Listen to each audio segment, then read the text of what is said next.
إن الحمد لله نحمده ونستعينه ونستغفره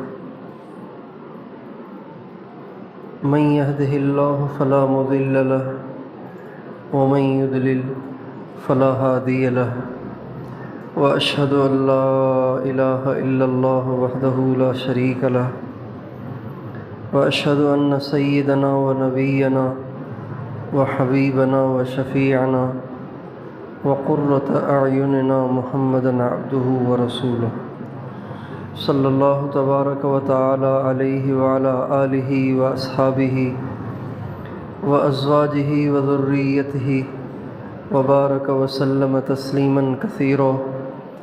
أما بعد فأعوذ بالله من الشيطان الرجيم. بسم الله الرحمن الرحيم. والذين آمنوا أشد حبا لله سبحان ربك رب العزة عما يصفون وسلام على المرسلين والحمد لله رب العالمين. اللهم صل على سيدنا محمد وعلى آل سيدنا محمد وبارک وسلم. میرے محترم دوستوں اور بھائیوں،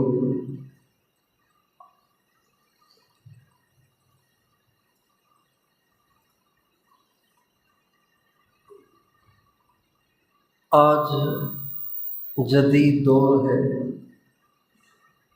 اور ٹیکنالوجی کا زمانہ ہے، سائنس کا زمانہ ہے، اور آج کا نوجوان یہ سمجھتا ہے، آج کا یہ نوجوان سمجھتا ہے کہ جس دور میں ہم چل رہے ہیں یہ دور بڑا ترقی یافتہ ہے۔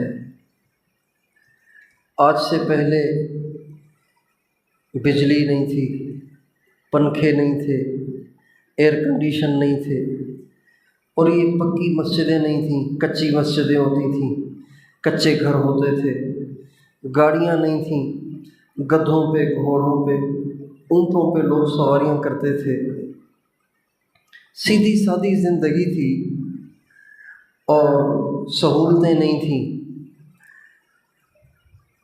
گیس نہیں تھا، لوگ لکڑیاں جلا کے کھانا پکاتے تھے۔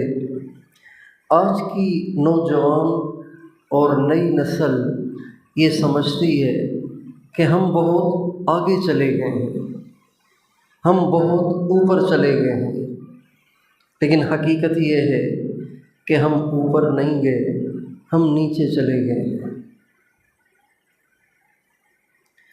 اس لیے کہ یہ بات ٹھیک ہے کہ ایئر کنڈیشن نہیں تھے، بجلی نہیں تھی، پنکھے نہیں تھے، گاڑیاں نہیں تھیں، سڑکیں نہیں تھیں۔ اگر کوئی دور دراز کسی علاقے میں چلا جاتا تھا تو اس کا پتہ ہی نہیں چلتا تھا کہ کہاں ہے، کیا کر رہا ہے، کب واپس آئے گا۔ وہ خط لکھتا تھا تو بعض دفعہ خط پہنچتا تھا، بعض دفعہ نہیں پہنچتا تھا۔ اب تو موبائل کا زمانہ ہے، پل پل کی خبر پڑ رہی ہے، ابھی یہاں پہنچیں، ابھی یہاں پہنچیں، ابھی یہاں پہنچیں، اتنے دن میں آ جاؤں گا، اتنی دیر میں واپس آ جاؤں گا۔ تو دنیا سمجھتی ہے کہ شاید ان چیزوں کے مل جانے کا نام ترقی ہے، حالانکہ ترقی اس کا نام نہیں ہے۔ یہ تو چیزوں کی ترقی ہے، لوہے کی ترقی ہے، لکڑی کی ترقی ہے، پتھر کی ترقی ہے، پلاسٹک کی ترقی ہے، اور زمین سے نکلنے والی دھاتوں کی ترقی ہے۔ انسان اگر اپنے آپ میں غور کرے، اپنے گریبان میں جھانکنے کی کوشش کرے تو انسان نے ترقی نہیں کی، انسان تو دن بدن تنزل کا شکار ہے، اور گرتے گرتے گرتے آج حال یہ ہو گیا ہے کہ انسانوں اور جانوروں کے احساسات میں کچھ زیادہ فرق نہیں رہا۔ انسانیت اتنی کمیاب ہو گئی ہے، اتنی نایاب ہو گئی ہے کہ انسانیت کو ڈھونڈنے کے لیے کوشش کرنی پڑتی ہے، لیکن انسانیت تلاش بسیار کے بعد اور جستجو کے بعد بھی ڈھونڈنے سے بھی نہیں ملتی۔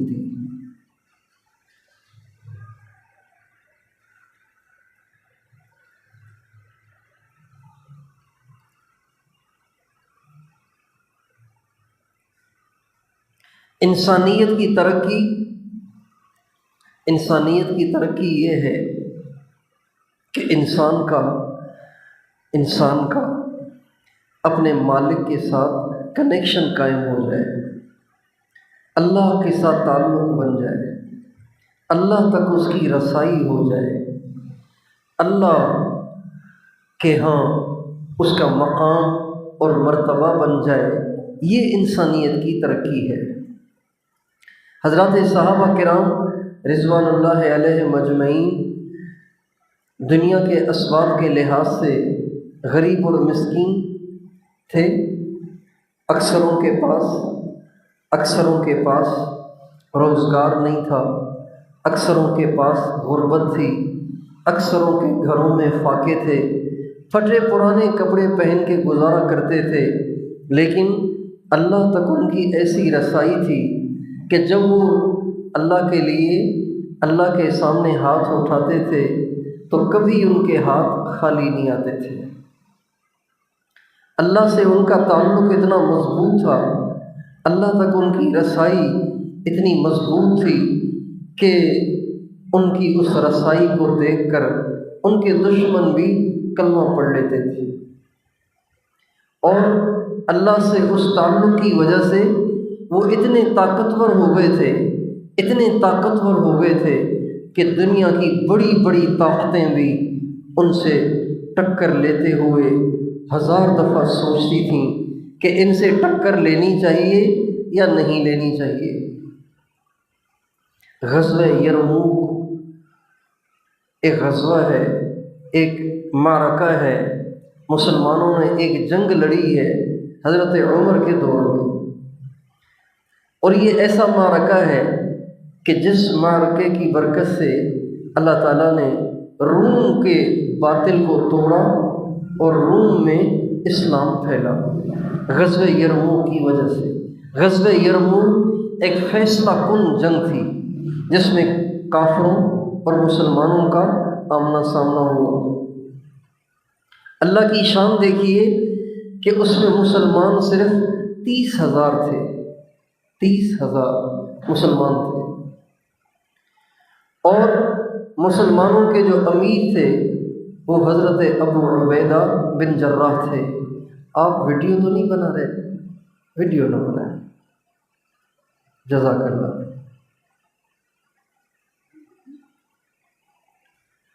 مسلمانوں کے امیر حضرت ابو عبیدہ بن جراح تھے۔ حضرت ابو عبیدہ بن جراح اولین صحابہ میں ہیں، سابقین صحابہ میں ہیں، لیکن وہ جنگ کے پیچ و تاب سے اتنے واقف نہیں تھے۔ مسلمانوں کے امیر تو تھے، لیکن جس درجے کی جنگی مہارت حضرت خالد کے پاس تھی، اس درجے کی جنگی مہارت حضرت ابو عبیدہ بن جراح کے پاس نہیں تھی۔ حضرت ابو عبیدہ امیر تھے، حضرت خالد ان کے ایک ادنا سے سپاہی تھے۔ جب مقابلہ ہوا تو مسلمان تھے 30,000، اور مسلمانوں کے مقابلے میں جو عیسائی آئے تھے، نصرانی آئے تھے، عرب عیسائی آئے تھے، وہ 60,000 تھے۔ اور یہ عرب عیسائی اس لیے آئے تھے کہ جب مسلسل رومیوں کو شکست ہونے لگی، جب رومیوں کو ہر میدان میں مسلسل شکست ہونے لگی، تو رومیوں نے آپس میں بیٹھ کے سوچا اس کی کیا وجہ ہے کہ یہ جس میدان میں آتے ہیں یہ جیت جاتے ہیں، ہم ہار جاتے ہیں، حالانکہ یہ تھوڑے ہوں پھر بھی جیت جاتے ہیں اور غالب آ جاتے ہیں۔ تو بعضوں کی رائے یہ بنی کہ چونکہ یہ عرب ہیں، عرب جنگلی لوگ ہیں، صحرائی لوگ ہیں اور سخت جان ہیں، اس لیے ہم نرم نازک قسم کے لوگ ہیں، نفیس قسم کے لوگ ہیں، اس لیے ہم سے جیت جاتے ہیں۔ تو رومیوں نے سوچا کہ ہم کیوں نہ ان کے مقابلے میں اپنے مذہب کے عرب کھڑے کر دیں۔ چنانچہ رومیوں کا مذہب نصرانیت تھا، وہ عیسائی تھے، انہوں نے تلاش کیے ایسے عرب جو نصرانی ہوں، اور ان کو تلاش کیا، ان کو تیار کیا، ان کی تعداد تھی 60,000۔ ان کے امیر کا نام تھا جبلہ ابن ایہم غسانی، اور ان 60,000 عیسائیوں سے کہا کہ تم نے ان 30,000 سے لڑنا ہے، اور تمہارے پیچھے روم کی ساری فوج امداد کے لیے کھڑی ہے۔ 1 لاکھ کہو، 2 لاکھ کہو، 4 لاکھ کہو، یہ ساری فوج تمہاری امداد کے لیے ہے۔ اب جب مسلمانوں اور عیسائیوں کا آمنا سامنا ہوا، حضرت ابو عبیدہ بن جراح سوچ میں پڑ گئے، پریشان ہونے لگے کہ ان سے لڑنا چاہیے یا ان سے صلح کرنی چاہیے، اس لیے کہ حضرت عمر کا مزاج یہ تھا، حضرت عمر کی طرف سے ہدایات یہ تھیں کہ اگر کہیں مسلمانوں کا نقصان ہونے کا اندیشہ ہو تو لڑو نہیں، صلح کر لو، اس لیے کہ ایک مسلمان ساری دنیا سے زیادہ قیمتی ہے۔ اس لیے حضرت ابو عبیدہ بن جراح سوچتے رہے۔ جب زیادہ سوچتے رہے تو حضرت خالد نے حضرت ابو عبیدہ بن جراح سے پوچھا، ابو عبیدہ آپ کیا سوچ رہے ہیں؟ کیا سوچ رہا ہوں کہ ان سے لڑنا چاہیے یا ان سے صلح کر لینی چاہیے؟ تو حضرت خالد بن ولید کہنے لگے، امیر صاحب آپ ان سے صلح کرنے کا نہ سوچیں، اور یہ نہ سوچیں کہ یہ زیادہ ہیں ہم تھوڑے ہیں، بلکہ ان 60,000 کے لیے تو اکیلا خالد ہی کافی ہے۔ یہ کتنی بڑی ترقی ہے کہ ایک انسان 60,000 پہ بھاری ہو جائے، یہ کتنی ترقی ہے۔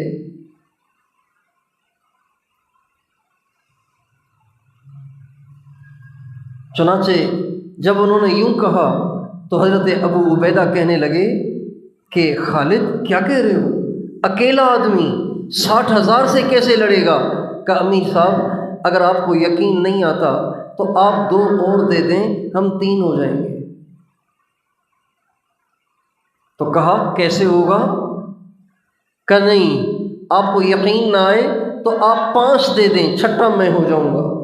تو ابو سفیان کھڑے ہو گئے اور کہنے لگے، اجد ام ہزل؟ خالد تم سچ مچ کہہ رہے ہو یا مذاق کر رہے ہو؟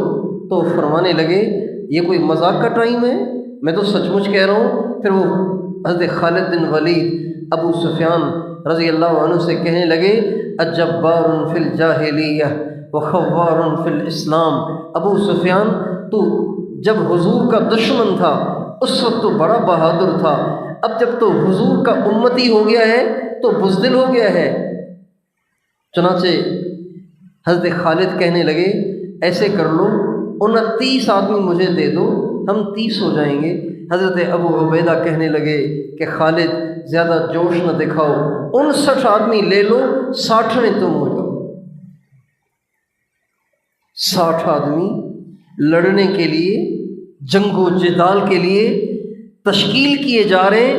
کتنوں سے لڑنے کے لیے؟ 60,000 سے، اور وہ 60,000 تنے تنہا نہیں ہیں، ان کے پیچھے لاکھوں رومیوں کی فوج ہے۔ جب حضرت خالد بن ولید کو امیر نے اجازت دی کہ 59 آپ کے ساتھ کیے جائیں تو حضرت خالد فرمانے لگے ابو عبیدہ ان 59 کا انتخاب میں کروں گا۔ چنانچہ انہوں نے حضرت ابو بکر کے بیٹے عبد الرحمن کو اٹھایا، حضرت عمر کے بیٹے عبداللہ کو اٹھایا، حضرت زبیر بن عوام کو اٹھایا، حضرت عباس کے بیٹے فضل کو اٹھایا، اور حضرت شرحبیل بن حسنہ کو اٹھایا، حضرت زرار بن ازور کو اٹھایا۔ 59 نام لیتے چلے گئے اور وہ کھڑے ہو گئے۔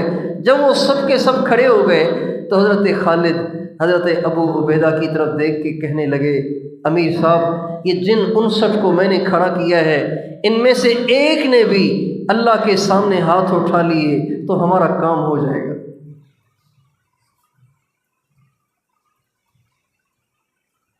میرے دوستو، مسلمان کی ترقی یہ نہیں ہے کہ پہلے وہ جھوپڑے میں رہتا تھا اب وہ بنگلے میں رہتا ہے۔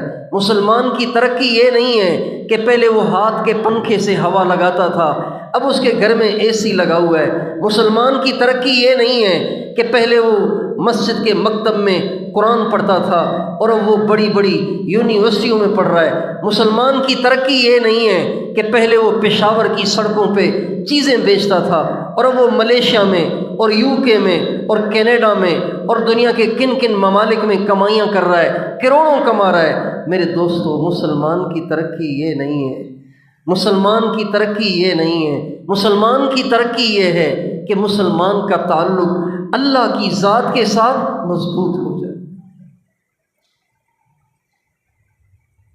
اللہ سے تعلق بن جائے، اللہ تک ہماری رسائی ہو جائے، اللہ ہم سے راضی ہو جائے۔ دیکھیں،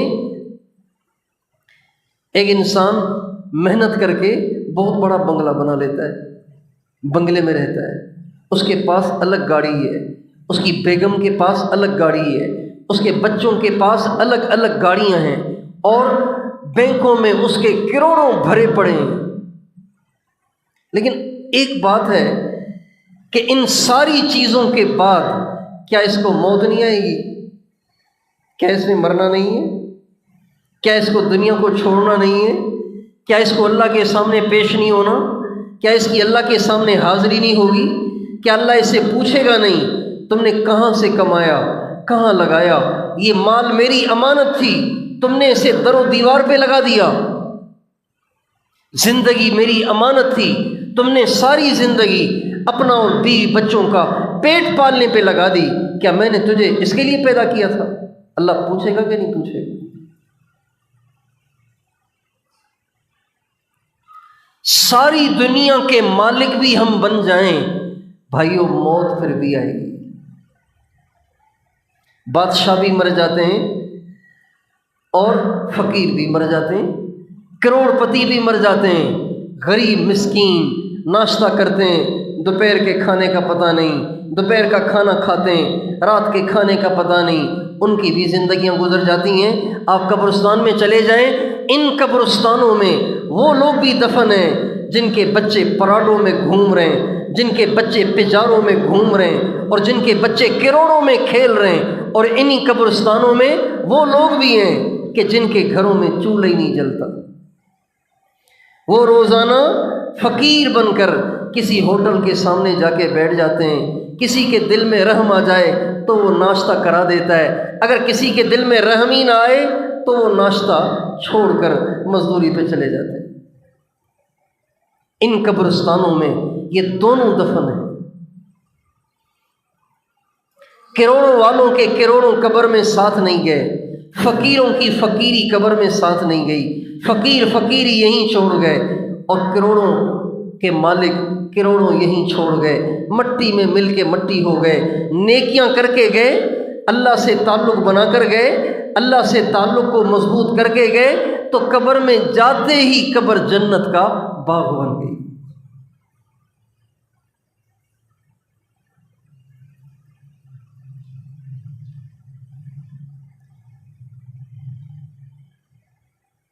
یہ وہ ترقی ہے جس کی ہمیں دوڑ لگانی ہے، یہ وہ ترقی ہے جس کی ہمیں کوشش کرنی ہے، جس کے لیے ہمیں محنت کرنی ہے۔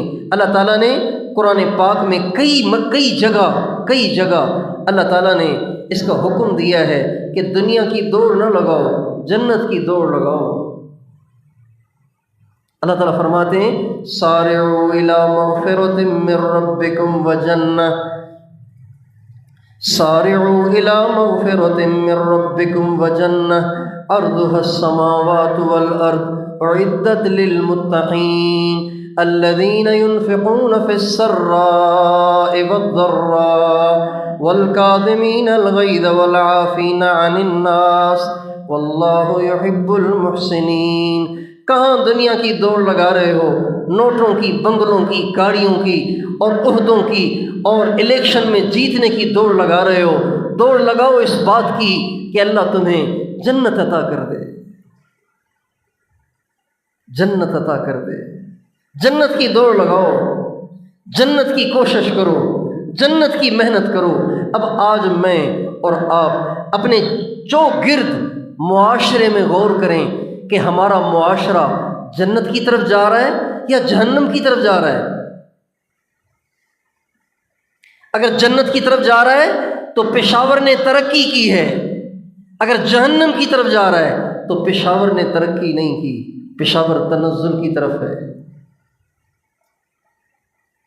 یہ جو سفید ریش چشمے لگائے ہوئے، سفید ریش چشمے لگائے ہوئے بزرگ بیٹھے ہوئے ہیں، آپ ان سے پوچھیں کہ 50 سال پہلے پشاور کیسا تھا، 60 سال پہلے پشاور کیسا تھا، 70-80 سال پہلے پشاور کیسا تھا، یہاں کے نوجوانوں کا لباس کیسا تھا، ان کی شکلیں کیسی تھیں، ان کا انداز کیسا تھا، وہ کتنے اپنے ماں باپ کے با ادب تھے، وہ کتنے بڑوں کے با ادب تھے، ان کے اخلاق کتنے اچھے تھے، وہ کتنے با حیا تھے، وہ کتنے پاک دامن تھے، وہ کتنے پرہیزگار تھے، وہ کتنے مسجدوں میں آنے کے پابند تھے، وہ کتنے قرآن کے عاشق تھے۔ ان سے پوچھ کے دیکھیں۔ آپ ترقی نہیں کر رہے، ہم ترقی نہیں کر رہے میرے دوستو، شیطان نے دھوکہ دے دیا ہے کہ ہم ترقی کر رہے ہیں، ترقی نہیں کر رہے، نیچے جا رہے ہیں۔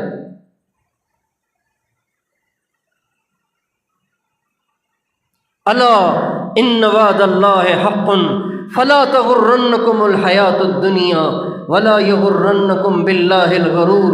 ہرگز دنیا سے دھوکہ نہ کھاؤ، اور ہرگز تمہیں شیطان دھوکے میں نہ ڈال دے کہ شیطان ہمیں پٹیاں پڑھا رہا ہے کہ میرے باپ تو ان پڑھ تھے، ماشاءاللہ میرے بچے تو ڈاکٹر بن گئے، میری ماں تو ان پڑھ تھی، میری ماں کو تو اپنا نام لکھنا بھی نہیں آتا تھا، اللہ کا شکر ہے میری ایک بیٹی انجینئر ہے، ایک بیٹی ڈاکٹر ہے، ایک بیٹی پروفیسر ہے۔ یہ شیطان پٹیاں پڑھا رہا ہے کہ تم نے بڑی ترقی کر لی ہے۔ میرے دوستو، اپنے آپ سے یہ بھی پوچھیں کہ جتنی باپرد آپ کی ماں تھی، آپ کی بیٹی اتنی باپرد ہے؟ جتنی با حیا آپ کی ماں تھی اتنی با حیا آپ کی بیٹی ہے؟ جتنا پاک دامن آپ کا والد تھا اتنا پاک دامن آپ کا بیٹا ہے؟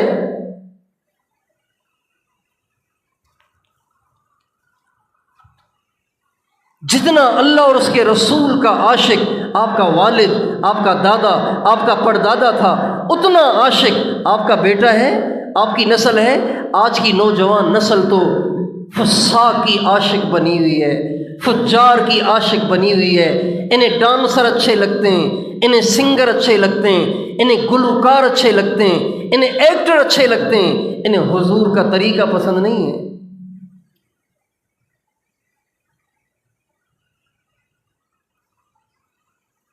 اگر آپ کی نسل کا آئیڈیل کوئی ایکٹر بن گیا ہے، کوئی کرکٹر بن گیا ہے، کوئی سنگر بن گیا ہے، کوئی ڈانسر بن گیا ہے، تو آپ نے ترقی نہیں کی۔ اگر آپ کی نسل کے آئیڈیل حضرت محمد مصطفیٰ احمد مجتبیٰ صلی اللہ علیہ وسلم بن گئے، آپ نے ترقی کی ہے۔ اس لیے کہ جو ترقی ہمارے آقا نے کی، ہمارے نبی نے کی، ہمارے نبی نے جو ترقی کی، دنیا کا کوئی انسان وہ ترقی نہیں کر سکتا ہے؟ جو ترقی حضور نے کی کوئی ایسی کر سکتا ہے؟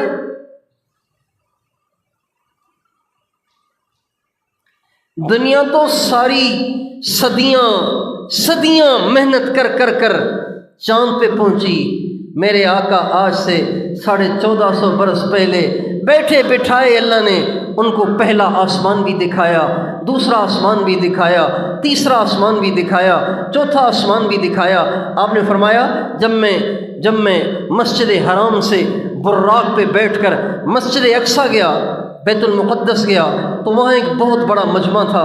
میں نے جبریل سے پوچھا، جبریل یہ اتنے سارے لوگ کون ہیں؟ تو حضرت جبریل نے کہا، یا رسول اللہ، آج اللہ تعالیٰ نے حضرت آدم علیہ السلام سے لے کر حضرت عیسیٰ علیہ السلام تک سارے پیغمبروں کو یہاں جمع کیا ہے، اور آج اللہ نے اس لیے ان کو جمع کیا ہے کہ آپ امام بنے، یہ سب آپ کے مقتدی بنے۔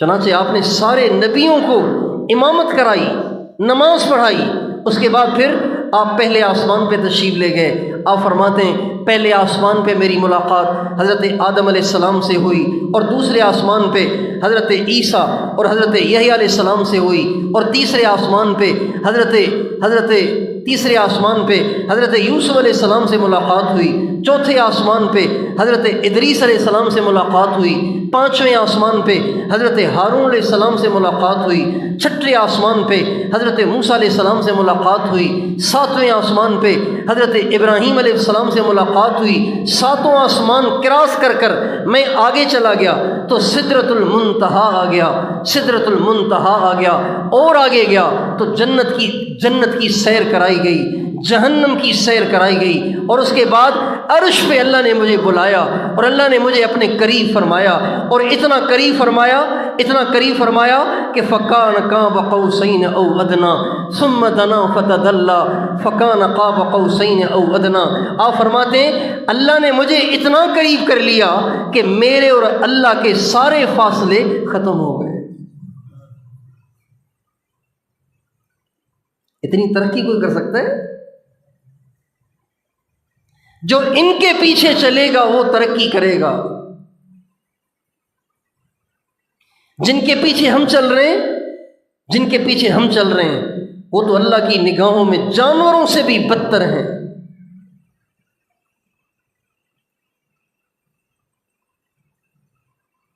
جن کی نگاہیں ناپاک ہیں، جن کی شرمگاہیں ناپاک ہیں، جن کے پیٹ حرام سے بھرے ہوئے ہیں، جن کے کان ناپاک ہیں، جن کی زندگیاں حرام میں ملوث اور حرام میں لت پت ہیں، ان کے پیچھے چل کے ہم کیسے کامیاب ہوں گے؟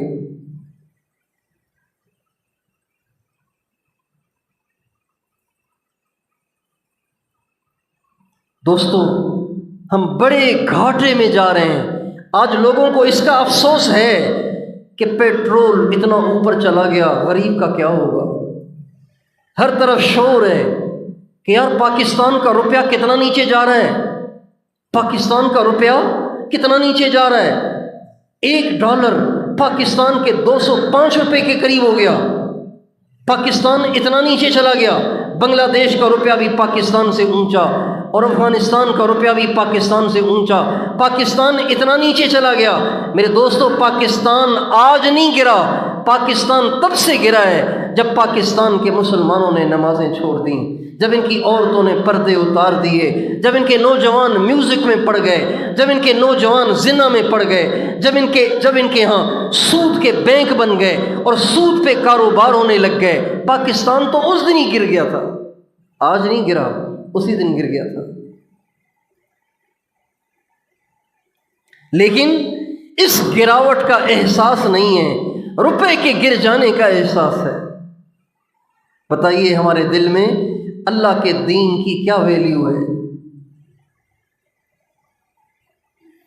روپیہ گر گیا تو شور ہے، نگاہیں ناپاک ہو گئیں تو کوئی ٹینشن نہیں۔ یہ نوجوان نسل ساری رات بیٹھ کے کیا دیکھتی ہے بتائیے؟ آپ کو پتہ بھی نہیں چلتا کہ آپ کا بچہ موبائل لے کر کیا دیکھ رہا ہے، کس سے باتیں کر رہا ہے۔ باپ کو اپنی بیٹی کا پتہ نہیں، خاوند کو اپنی بیوی کا پتہ نہیں،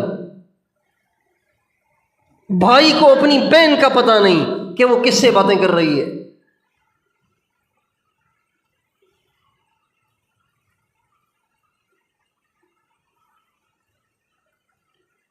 ہم بلندی کی طرف نہیں ہیں، ہم پستی کی طرف ہیں۔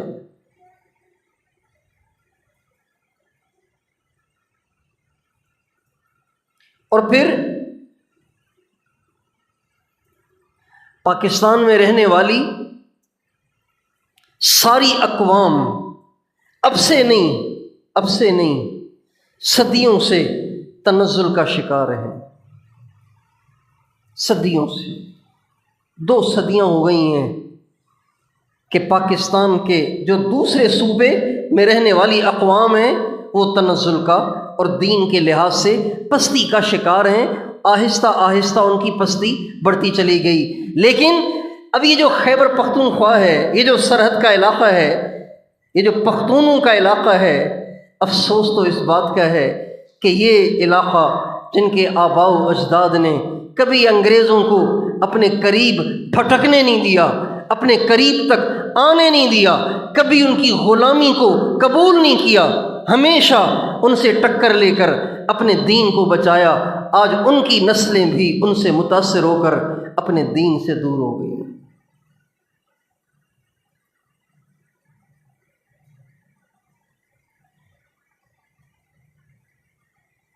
کفر چون کعبہ برخیزد کجا ماند مسلمانی،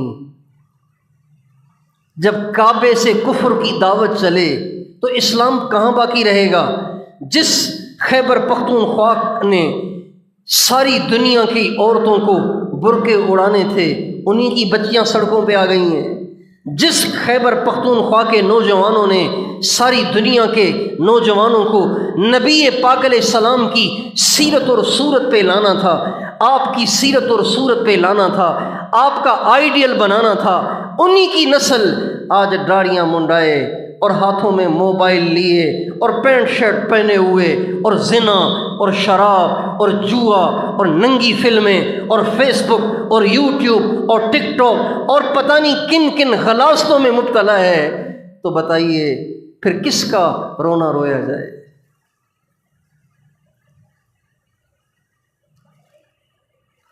اس لیے بھائیو، آپ اس کا رونا نہ روئیں کہ روپیہ گر رہا ہے، آپ اس پہ روئیں آپ کی بیٹیاں گر رہی ہیں، آپ کے بچے گر رہے ہیں، آپ کا دین گر رہا ہے۔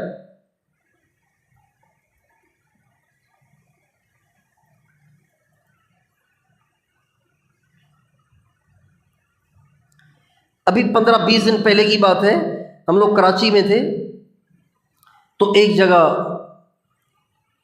3 نوجوانوں سے ملاقات ہوئی۔ تو ساتھی کسی کام سے چلے گئے، میں اکیلا تھا، تو 3 نوجوان کھڑے ہوئے تھے، تو میں نے کہا چلو ان سے میں تھوڑی سی دین کی بات کر لوں۔ میں نے ان سے دین کی بات شروع کی۔ وہ مالاکنڈ کے تھے، مالاکنڈ کے، ان سے میں نے دین کی بات شروع کی۔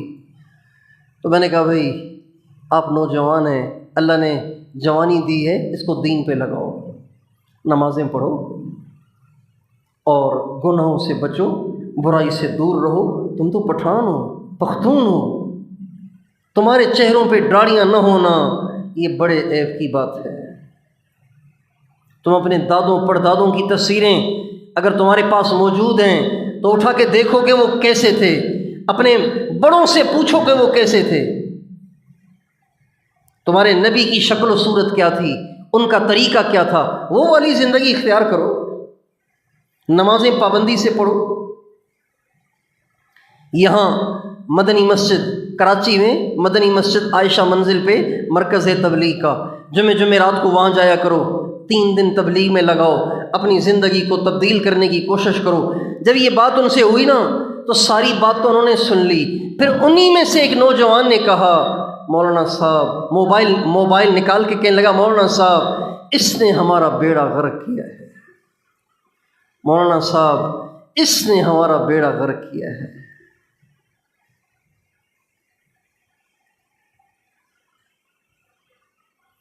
ہم ترقی پذیر قوم نہیں ہیں، ہم پستیوں میں گرنے والی قوم ہیں۔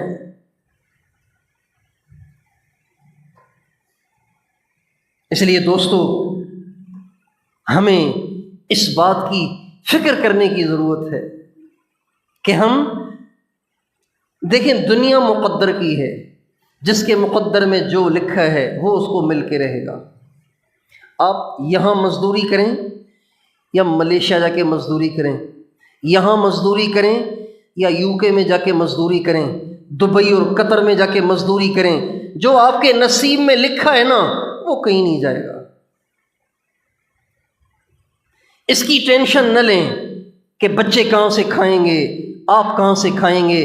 اللہ تعالیٰ فرماتے ہیں نحن نرزقکم وإیاہم، بچوں کی ٹینشن نہ لو، تمہیں بھی ہم کھلائیں گے، تمہارے بچوں کو بھی ہم کھلائیں گے۔ یہ قرآن کی آیت ہے، تمہیں بھی ہم کھلائیں گے، تمہارے بچوں کو بھی ہم کھلائیں گے۔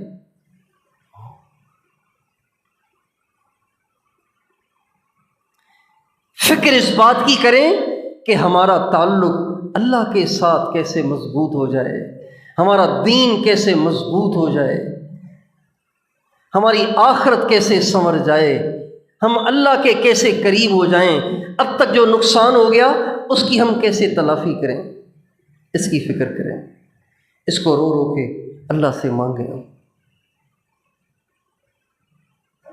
اپنے گھر میں دیکھیں، اپنے ماحول، اپنے محلے میں دیکھیں، اپنے ارد گرد دیکھیں، اس کی فکر کریں اور اپنی زندگی کو سر سے لے کے پاؤں تک گناہوں سے پاک کریں، گناہوں سے پاک کریں.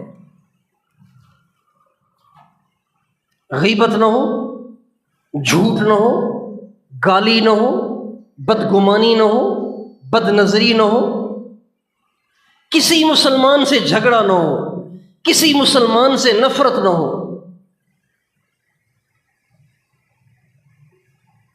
تبلیغ کی برکت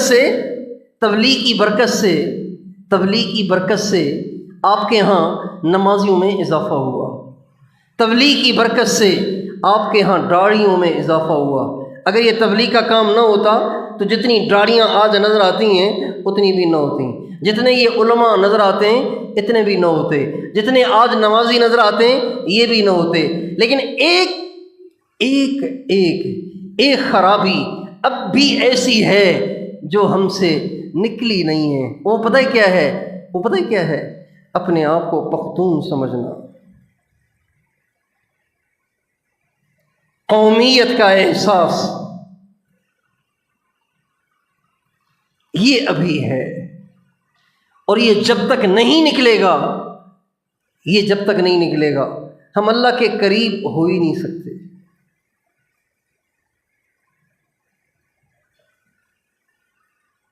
ہمارے نبی کا ارشاد ہے، جو عصبیت کی دعوت دیتا ہے وہ میری امت میں سے نہیں، جو عصبیت پہ مرتا ہے میری امت میں سے نہیں، جو عصبیت کا نعرہ لگاتا ہے آپ کا ارشاد ہے وہ جہنم کے خس و خاشاک میں سے ہے. صحابہ نے پوچھا یا رسول اللہ اگر وہ نماز پڑھتا ہو؟ فرمایا پھر بھی. حج کرتا ہو؟ فرمایا پھر بھی. روزے رکھتا ہو؟ فرمایا پھر بھی. وہ جہنم کے خس و خاشاک میں سے ہے. کسی سے اس لیے پیار نہ کریں کہ وہ پشتو ہے، اس لیے پیار کریں کہ حضور کا امتی ہے.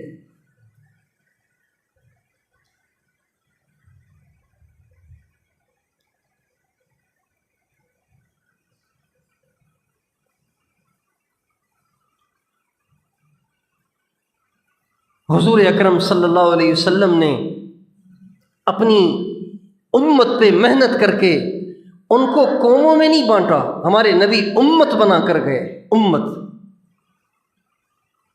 امت بنا کر گئے.